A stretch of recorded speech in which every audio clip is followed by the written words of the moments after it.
在院長鄭明芳、台南榮民之家、台南榮民服務處以及在地議員和眾多里長的見證，高雄榮總台南分院盛大舉辦健康管理中心的開幕典禮，也正式宣告預防醫學的服務再升級。確實，隨着健康意識提高，醫院不只是治療，更是健康促進和風險預防的服務。所以，高雄榮總台南分院將靠近所有重點檢查的總值日室改造為健康管理中心，希望預防勝於治療不是口號，而是落實全民日常生活的重要一環。請接台，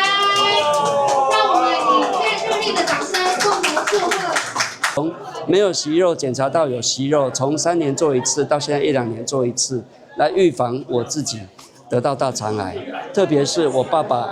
就是大腸癌的患者，我媽媽自己是膽管癌的患者。那這些當時都是很不幸的事件。那有了這個預防醫學呢，我们就可以把這些健康檢查走在前面，在還沒有生病、還沒有不舒服的時候，就先來做檢查，然後我們安排